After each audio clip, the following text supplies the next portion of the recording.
इस्लाम की पहली लड़ाई गज़वे बदर हुई है।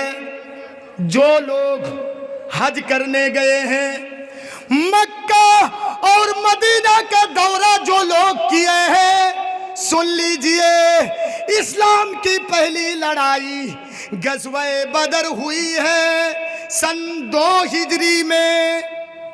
मुसलमानों की तादाद 313।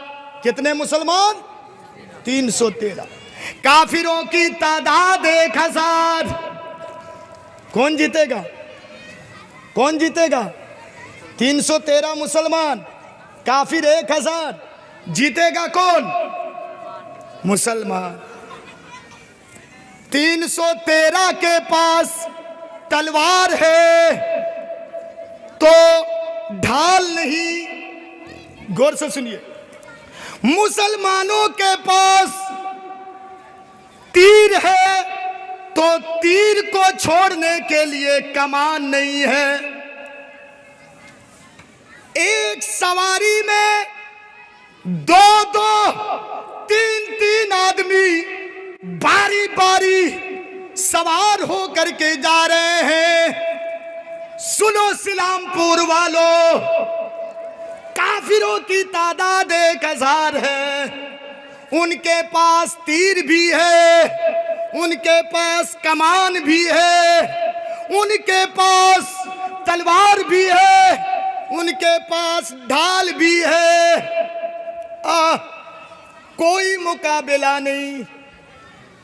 एक मुसलमान को मारने के लिए 3 काफिर आ रहे हैं तकसीम में। 1000 को अगर 313 में तकसीम कर दो, एक मुसलमान को मारने के लिए, एक सहाबी को मारने के लिए 3 काफिर आ रहे हैं। सुनिएगा, नबी अकरम बदर के एक कोने में बैठ करके दुआ कर रहे हैं, ऐ अल्लाह, इस्लाम की पहली लड़ाई है, 313 मुसलमान हैं। अल्लाह, अगर आज ये 313 मुसलमान हलाक हो गए, मार डाले गए, शहीद कर दिए गए, तो ऐ अल्लाह, तेरा नाम लेने वाला, अल्लाह अल्लाह करने वाला इस दुनिया में कोई बाकी नहीं रहेगा। ऐ अल्लाह, इन 313 मुसलमानों की मदद अता फरमा। नबी ने दुआ की। सिलामपुर वालों सुनो, नबी की दुआ कबूल हो गई। जीत गए 313 मुसलमान। मुख्तसर बता रहा हूं, जीत गए 313 मुसलमान। जीतने के बाद जश्न मना रहे हैं सहाबाए किराम। जैसे आप कोई मैच होता है, क्रिकेट का मैच, फुटबॉल का मैच, तो जीतने के बाद जैसे जश्न मनाते हैं तो वैसे जश्न मनाने लगे सब। नबी के ज़माने में मोबाइल नहीं था। किसी ने नबी को जाकर के खबर दी कि अल्लाह के रसूल, आपकी बेटी रुकैया का चेचक की बीमारी में इंतकाल हो गया है। कैसा लगा होगा? ईद के दिन अगर हमारे बेटे का इंतकाल हो जाए तो कैसा लगता होगा? नबी, पहली लड़ाई है मुसलमान और काफिरों के बीच में, और जीत गए हैं मुसलमान। खुशी मना रहे हैं, जश्न मना रहे हैं। इतने में किसी ने जाकर के खबर दे दी, अल्लाह के रसूल, आपकी बेटी रुकैया का चेचक की बीमारी में इंतकाल हो गया है। नबी अकरम आने लगे। सुनो गौर करके, नबी अकरम घर में आने लगे। घर जैसे ही अल्लाह के रसूल पहुंचते हैं, क्या पता चलता है कि हजरत उस्मान रुकैया को लेकर के कब्रिस्तान पहुंच गए हैं। कहाँ पहुंच गए? कब्रिस्तान। अल्लाह के रसूल जैसे ही कब्रिस्तान पहुंचते हैं, क्या देखते हैं कि रुकैया को कब्र में रख कर के ऊपर से मिट्टी भी दी जा चुकी है। मेरे भाइयों सुनो, माँ का इंतकाल हो गया है। बेटा केरल से आ रहा है, बेटा दिल्ली से आ रहा है। एक बॉडी को 10-10 घंटे, 12-12 घंटे रख लेते हैं आप, ये सही नहीं है। हजरत उस्मान ने रुकैया का जो कफन और दफन का इंतजाम कर दिया। अल्लाह के रसूल ने आखिरी चेहरा भी नहीं देखा तो नबी ने ये नहीं कहा, उस्मान तुमने मेरी बेटी के लिए थोड़ा सा इंतजार क्यों नहीं किया, मेरे आने का इंतजार क्यों नहीं किया। मेरे भाइयों, जो मर जाता है वो दूसरी दुनिया में चला जाता है, जो इंतकाल कर जाता है वो दूसरी दुनिया में चला जाता है, दूसरे आलम में चला जाता है। आपका कोई हक नहीं बनता, मेरा कोई हक नहीं बनता कि हम उनको रखें। सुनिए, यह हदीस की तहकीक अल्लामा नासिरुद्दीन अलबानी जिन्होंने हदीस की तहकीक की है, इनके जब इंतकाल का वक्त आया तो इन्होंने कहा था, ऐ लोगों, जब मैं इंतकाल कर जाऊं तो 2 घंटे के अंदर अंदर मेरे कफन व दफन का इंतजाम कर देना। मेरे भाइयों, तो ये नबी के दामाद थे हजरत उस्मान। नबी ने ऐलान किया, कौन है जो अल्लाह के रास्ते में चंदा दे, मैं कहता हूं अल्लाह उसको जन्नत देगा। हजरत उस्मान उठ गए, उठ करके कहने लगे, अल्लाह के रसूल 100 ऊंट मैं दे रहा हूं। कितने ऊंट? कितने? 100 ऊंट दे रहा हूं। अब मैं आपको लाइन पे ला रहा हूं, थोड़ा संजीदगी के साथ 10 मिनट बैठिए, उठिएगा नहीं, कोई भागिएगा नहीं। 100 ऊंट दिए। अल्लाह के रसूल ने कहा, उस्मान बैठ जाओ, बैठ जाओ, अब कोई दूसरा देगा। फिर नबी ने ऐलान किया, फिर नबी ने ऐलान किया। क्या ऐलान किया? कि ऐ लोगों, उस्मान को छोड़ करके कोई दूसरा है जो अल्लाह के रास्ते में कुछ दे, उस्मान को छोड़ करके। फिर हजरत उस्मान उठ गए फटाक से। नबी जैसे ही बोल करके खामोश होते हैं, हजरत उस्मान उठ गए। उठने के बाद हजरत उस्मान ने कहा, अल्लाह के रसूल रुकिए, 100 और ले लीजिए, 100 ऊंट और ले लीजिए। कितने हुए? 200 ऊंट।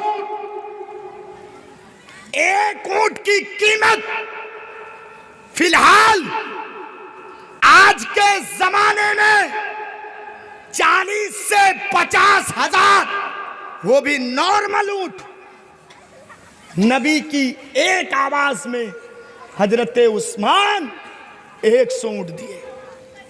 नबी ने दोबारा ऐलान किया, हजरत उस्मान दोबारा उठ गए और कहने लगे, अल्लाह के रसूल 100 और दे रहा हूं, रख लीजिए। नबी ने कहा, उस्मान तुम बैठ जाओ, तुमसे नहीं कह रहा हूं मैं, बैठ जाओ, अब तुमको देने की जरूरत नहीं, बैठ जाओ, किसी दूसरे को मौका दो। बैठ गए हजरत उस्मान। नबी ने फिर ऐलान किया, फिर कहा, नबी ने क्या कहा, कौन है मेरे दामादे मोहतरम को छोड़ करके, मेरे जवाई बाबू को छोड़ करके तीसरे नंबर पर कौन है जो अल्लाह के रास्ते में कुछ देगा। मैं नबी उसको गारंटी दे रहा हूं, अल्लाह उसको जन्नत देगा। फिर हजरत उस्मान उठ गए, उठ करके कहने लगे, अल्लाह के रसूल 100 और ले लीजिए, 1-2 नहीं, 100 और ले लीजिए। कितने हुए? 300 हुए। हिसाब तो बहुत अच्छा कर लेते हैं, अभी देख रहा हूं कैसे हिसाब करेंगे आप लोग। 300 हो गए। अल्लाह के रसूल ने कहा, उस्मान मैं तुमसे नहीं कह रहा हूं, मैं बाकी लोगों से कह रहा हूं। अरे अकेले जन्नत में जाओगे, इनको भी जाने दो, बैठो, बैठ जाओ। अरे हजरत उस्मान जानते हैं, इनके नाम के साथ गनी लगा हुआ है, गनी। अब गनी के माने होता है महाजन। क्या माना होता है? महाजन, मालदार, रुपये वाले, पैसे वाले, मालदार, बहुत बड़े मालदार थे ये। बैठ गए। उसके बाद अल्लाह के रसूल चौथी बार ऐलान कर रहे हैं, फिर 3 बार हो गया, 100, 200, 300 दे चुके हजरत उस्मान। उसके बाद नबी ऐलान कर रहे हैं, ऐ लोगों सुनो, मेरे उस्मान को छोड़ करके मेरी बेटी के हस्बैंड हजरत उस्मान को छोड़ करके चौथे नंबर पर कौन है जो अल्लाह के रास्ते में कुछ देगा अल्लाह उसको जन्नत देगा। फिर हजरत उस्मान उठ गए, मौका किसी को नहीं दे रहे हैं हजरत उस्मान।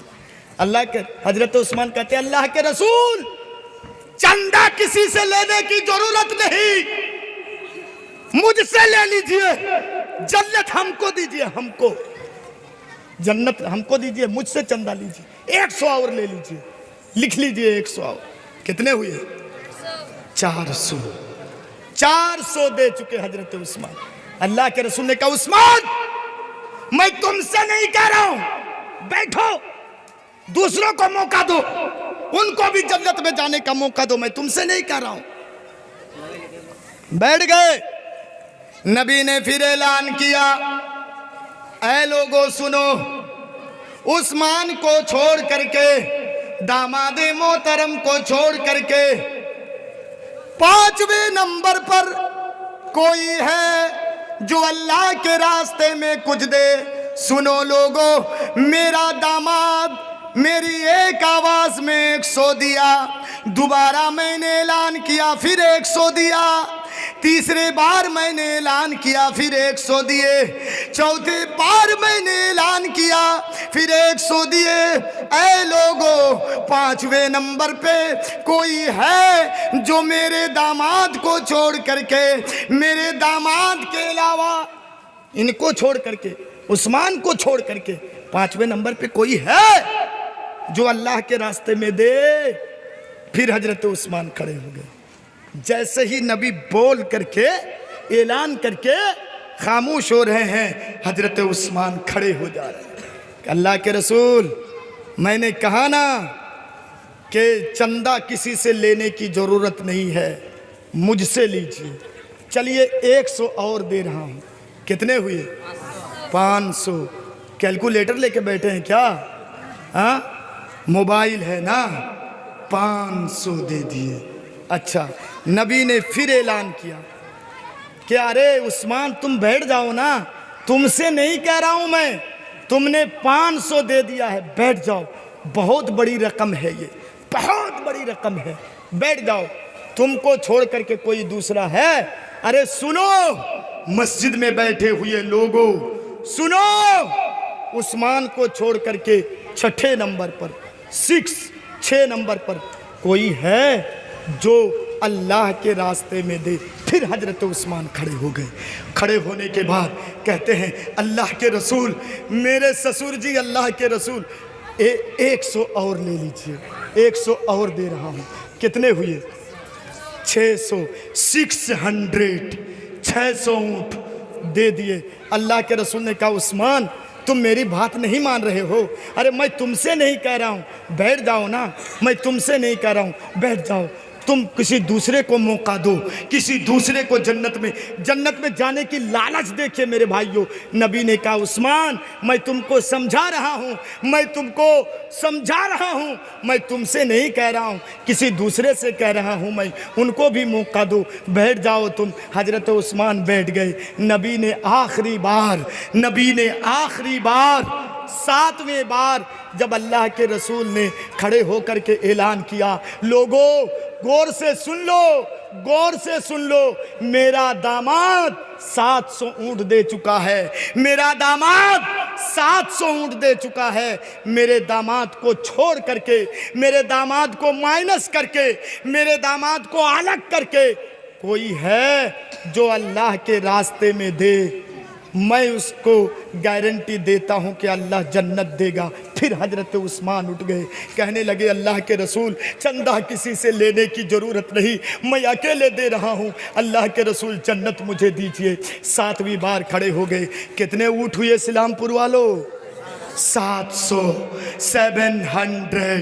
ऊँट दे दिए। अल्लाह के रसूल समझ गए कि मैं जितनी बार ऐलान करूंगा उतनी बार ये मेरा दामाद उठेगा, उतनी बार 100 करके देगा। अल्लाह के रसूल ने ऐलान करना बंद कर दिए। अभी मौलाना चंदा कर रहे थे, 1,000 करके 30,000 मुकम्मल नहीं हो पाया। मेरे भाइयों सुनिए, अल्लाह के रसूल ऐलान करना बंद कर दिए। और बंद करने के बाद जब सहाबाए किराम मस्जिद से निकलने लगे, नबी ने सहाबाए किराम को रोक करके कहा, सहाबाए किराम सुन लो, एक ऐलान सुन करके जाओ। अभी जो मेरे दामाद मोहतरम ने 700 ऊँट अल्लाह के रास्ते में दिए, अभी जिब्राइल अमीन मेरे पास आए थे। और जिब्राइल अमीन, ये फरिश्ता वही लेकर के आते थे, ये जिब्राइल अमीन मेरे पास आकर के ये ऐलान करके मुझको खुशखबरी सुना के गए कि सुनो, आज के बाद से अगर उस्मान एक भी नेकी का काम ना करे, आज के बाद अगर उस्मान एक भी नेकी का काम ना करे, फिर भी उस्मान जन्नत में जाएगा, उस्मान जन्नत में जाएगा, उस्मान जन्नत में जाएगा। है इस्लामपुर वालों, आप कहते हैं कि गरीबी है, मजबूरी है, मैं नहीं मानता कि कलियाचक वाले गरीब होंगे, मैं नहीं मानता जो एक आलिम को बुला करके इतने ज्यादा रुपये दे सकते हैं, आप इतने पिंडाल में खर्चा कर सकते हैं। मुझे ये महसूस नहीं हो रहा है कि आप गरीब हो सकते हैं। सुनिए मेरे भाइयों, नबी के ज़माने में ये मस्जिद नबवी जब बनके तैयार हो गई, मस्जिद नबवी में एक वाकया सुनिएगा। मस्जिद नबवी में नबी के ज़माने में ये बिजली नहीं थी, ये करंट नहीं, चिराग जला करके नमाज होती थी। मस्जिद नबवी में खजूर के पत्तों के छत, बारिश के कतरे, जब आसमान से बारिश होती थी, बड़ी बारिश के कतरे खजूर के पत्तों के छत से जमीन के ऊपर गिरते, नबी के चेहरे पर धूल लग जाता। मगरिब की नमाज और इशा की नमाज अंधेरे में हुआ करती थी। मदीने में उस वक्त किसी के घर इतना तेल नहीं कि चिराग जला करके मस्जिद नबवी में चिराग ला करके रख दे। है इस्लामपुर वालों सुनो, तमीमे दारी एक सहाबी हैं, इनके घर में एक एक्स्ट्रा चिराग रखा हुआ था। इन्होंने तेल का इंतजाम किया और तेल डाल करके वो चिराग मस्जिद नबवी में ला करके रख दिए। अल्लाह के रसूल नमाज पढ़ा दिए। नमाज पढ़ाने के बाद जैसे ही अल्लाह के रसूल सलाम फेरते हैं, अस्सलामु अलैकुम व रहमतुल्लाह, अस्सलामु अलैकुम व रहमतुल्लाह, अल्लाह के रसूल ने देखा कि किसी ने चिराग लाया है, मस्जिद नबवी रोशन हो गई है। नबी ने पूछा, ये चिराग किसने लाया है? तमीमेदारी ने कहा, अल्लाह के रसूल, मेरे घर में एक एक्स्ट्रा चिराग रखा हुआ था। अल्लाह के रसूल, बड़ी मुश्किल से मैंने तेल का इंतजाम किया, चिराग में तेल दे करके ये चिराग मैंने मस्जिद नबवी में लाया है। नबी अकरम ने कहा, ऐ तमीमेदारी, तुमने सिर्फ मस्जिद नबवी को रोशन नहीं किया है, तुमने पूरे इस्लाम को मुनव्वर कर दिया है, तुमने पूरे इस्लाम को रोशन कर दिया है।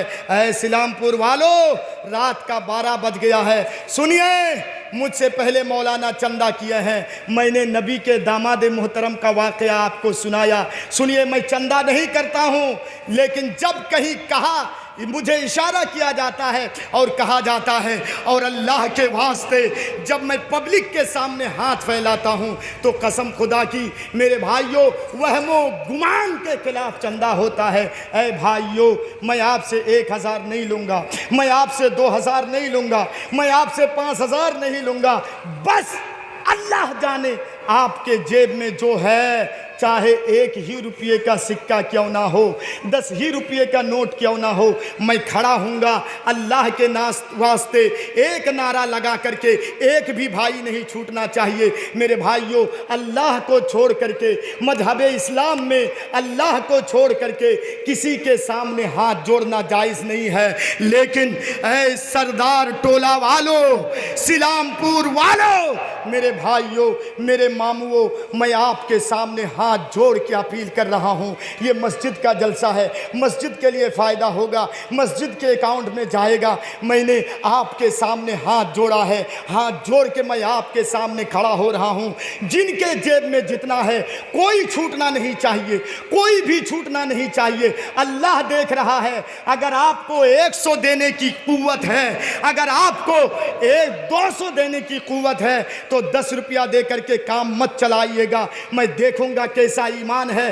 अभी आप हिसाब कर रहे थे, मैं देखूंगा कि कैसे कुरान से आपको मोहब्बत है, कैसे हदीस से आपको मोहब्बत है। पीछे जो भाई बैठे हैं किसी के हाथ में नहीं, बल्कि 1 कदम 2 कदम 3 कदम वहां से चल करके मेरे पास आइएगा।